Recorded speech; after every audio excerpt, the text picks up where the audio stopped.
खुलुमबाय गोजोन फुंबिलिनि बयनिसिमबो गाहाम हामलायनायखौ जासिहरनाय थाबाय आं सिबिरानि ब्रह्म आसा खालामो नोंथांमोनहा गासैबो मोजाङैनो दङ नोंथांमोननि थाखाय आं गोदान मोनसे भिडिअ लानानै फैबावबाय अन्नानै भिडिअखौ जोबजासिम नायलांदो गोदो गोदायनिफ्रायनो ट्राइबेलफोरा बानायबोनाय जौ सेरेबखौ गनायथि होनो थाखाय दाबि खालामदों अल आसाम ट्राइबेल संघआ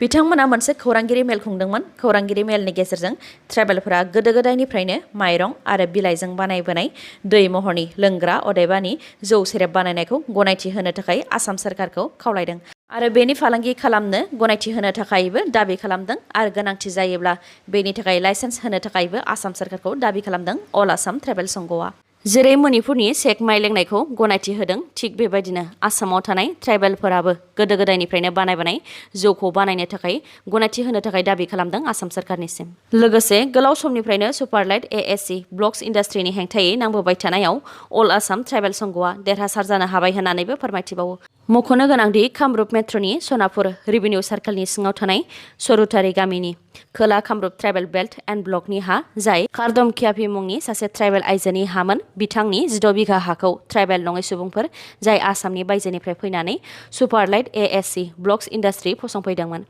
बे इन्डास्ट्रिखौ होखारफिननो थाखाय अल आसाम ट्राइबेल संघआ गोबां नाजाबोदोंमोन नाथाय इन्डास्ट्रिनि बिगोमाफोरा इसिङारि राजखान्थि गोहोजों सोमोन्दो थानायनि थाखाय बिथांमोनखौ होखारनो हायाखैमोन दा कामरुपनि डिसिआ आयेन बेरेखायै फसंनाय इन्डास्ट्रिखौ ट्राइबेल बेल्ट एन्ड ब्लकनिफ्राय थांनो थाखाय बिथोन होबाय आरो बियो मोनसे देरहासारनाय होननानै फोरमायथिदों अल आसाम ट्राइबेल संघआ लोगोसे आसामाव माखासे ओनसोलखौ ट्राइबेल बेल्ट एन्ड ब्लक खालामनो थाखाय आसाम सरकारा थांखि लानायखौबो बरायदों आरो ट्राइबेल बेल्ट एन्ड ब्लकआव आयेन बेरेखायै थानाय सुबुंफोर आरो इन्डास्ट्रि बानायनायफोरखौ होखारनायनि खामानिबो मावनांगौ होननानै बुंथिबावो बिथांमोनहा आफगानिस्तान हादराव सा 600 तालिबान उदखारिफोरखौ गावथारनो हादों आरो 1000खौ हमनानै लाखिदों बे खौरांखौ फोसावदों आफगान रेजिस्टेन्स फर्सनि बुंथिगिरि फाहिम दास्ती बिथाङा मख'नो गोनांदि आफगानिस्तान हादरखौ तालिबान उदखारिफोरा आखायाव लानो हाबायब्लाबो पानजिर प्रभिन्सखौ दासिमबो आखायाव लानो हायाखै जायनाखि आफगानिस्तानाव तालिबान उदखारिफोरा सोरखार दासिगोन बेनिखायनो पानजिर प्रभिन्सखौबो सेनो थाखाय तालिबान उदखारिफोरा थांदोंमोन नाथाय पानजिर प्रभिन्सआव आफगान रेजिस्टेन्स फर्सफोरा दासिमबो गोख्रों बेनिखायनो पानजिर प्रभिन्सखौ सेनो फैनायाव तालिबान उदखारिफोर आरो आफगान रेजिस्टेन्स फर्सनि गेजेराव गावलायलायनाय जादों जेराव सा 600 तालिबान उदखारिफोरखौ गावथारनो हानाय आरो 1000खौ हमनानै लाखिनानै सारेन्डार जाहोनो हानायनि दाबि खालामदों आफगान रेजिस्टेन्स फर्सनि बुंथिगिरि फाहिम दास्ती बिथाङा आफगानिस्तान रेजिस्टेन्स फर्सनि दैदेनगिरि आहमेद मसद बिथाङाबो फोरमायथिदों दि तालिबानफोरा गावसोरनि गारि आरो हाथियार एंगारनानै पानजिर प्रभिन्सनिफ्राय खारफिनलांनो गोनां जादों होननानै गुबुन फारसेथिं तालिबान उदखारिफोराबो फोरमायथिदों दि लेन्डमाइन्स एबा हा सिङाव बुंफबनानै दोननायनि थाखायनो पानजिर प्रभिन्सखौ दखल खालामनो थांनायाव जेंना नुजाथिदों होननानै बिटिआर ओनसोलाव बिजेपि इउपिपिएल आरो जिएसपि दोलोजों जथायै बिटिसि खुंथाय दाफुंनायनि उनाव दुखुथिया नखरनि जेंना जेंसिफोरखौ फोजोबनायनि थांखिजों नखर नखर हाबनानै खौरां लाहैदों बिटिसि दराङाजुलि बियाबनि एमसिएलए बिजित गोरा नार्जारी बिथाङा लोगोसे इउपिपिएल दोलोनि माखासे दैदेनगिरि बिथांमोनहा बाक्सा जिल्लानि गणेशगुरि गामिनि दुखुथिया नखरफोराव हाबहैनानै बिथांमोनहा जेंना जेंसि आरो थांनाय समफोराव सोरखारनिफ्राय माबायदि खाबुफोर मोनदों ना मोनाखै बेनि सायाव आबुङै खौरां लाहैदों दुलाराय बर' फरायसा आफादनि बारग' दैदेनगिरि आरो ओनसोलनि समाज सिबियारि जलेन दैमारि बिथाङा दुखुथिया नखराव थांनानै खौरां लानानै खौरांगिरिनि सिगाङाव बुंथियोदि बिटिआर ओनसोलनि दुखुथिया नखरफोरनि रांखान्थियारि जेंना आरो सोलोंथायारि जेंना बायदिफोरखौ सोरखारा दुखुथिया नखरफोरखौ मदद होनो बिथांखि लानाय बायदियैनो खामानि मावनायनि जेंनाखौ माबोरै फोजोबनो हागोन बेफोरखौ आबुङै मिथिनो थाखाय बेफोरबायदि दुखुथिया नखर नखर हाबनानै खौरां लानाय हाबाफारिखौ मावदों लोगोसे बिथांमोननि थंखौबो लिरनानै लानाय जादों होननानै फोरमायथियो फोरोंगिरिनि साख्रि मावनो हास्थायग्राफोरनि थाखाय गोजोनथाव खौरां 23,000 फोरोंगिरि पस्टनि थाखाय फैगौ 9 सेप्तेम्बराव एडभार्टाइज होगोन मैया 5 सेप्तेम्बर फोरोंगिरि सानाव सोलोंथाइ बिफाननि मन्थ्रि डक्टर रनोज पेगु बिथाङा बेखौ फोसावनानै होबाय गुबुन गुबुन फरायसालिफोराव लांदां जानानै थानाय फोरोंगिरिनि मासिखौ थाबैनो आबुं खालामनो थाखायनो 23,000 फोरोंगिरिफोरखौ थिसननो थांखि लादों होननानै फोरमायथिदों बिथां डक्टर रनोज पेगुआ बेनि अनगायैबो अलिम्पिकआव ब्रन्ज मेडेल देरहासारनो हानाय बक्सार लाभलिना बरग'हाय बिथांखौ आसामनि सोलोंथाइ बिफाननि ब्रेन्ड एम्बासाडर बानायबाय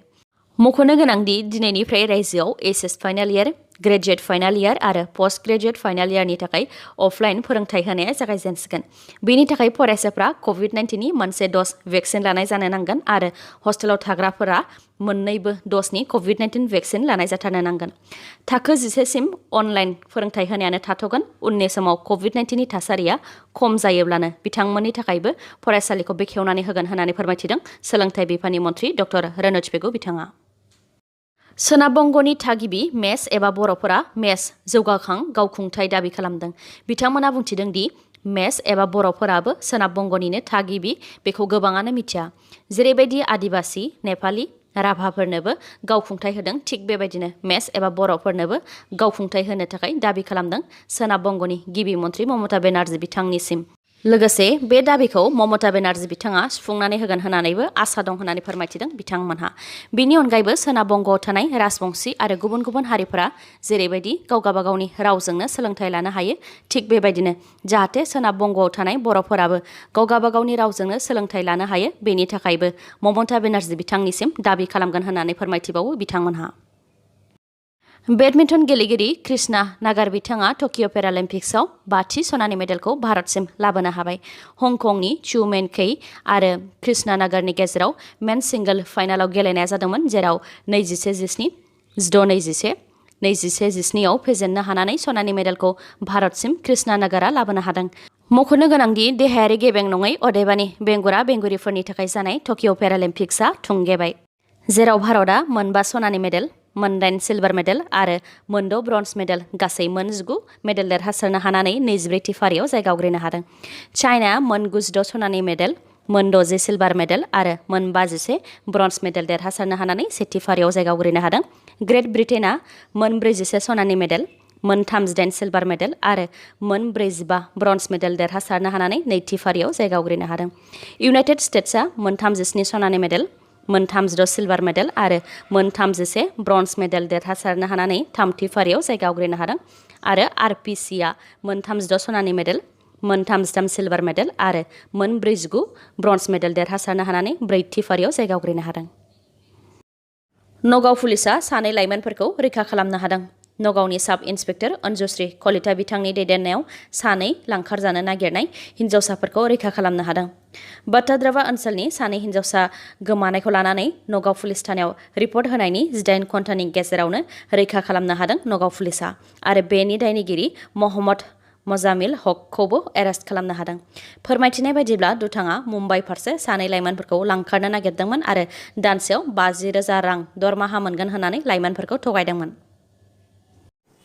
दिनैनि भिडिअ'आ एसेनोसै। गाबोन आरो गोदान भिडिअ'जों लोगो मोनफिनबावगोन। नोंथाङा दासिमबो आंनि चेनेलखौ साबस्क्राइब खालामाखैबा अन्नानै साबस्क्राइब खालामदो, लोगोसे लाइक, कमेन्ट आरो शेयार खालामनो दाबाव। गोजोन्थों।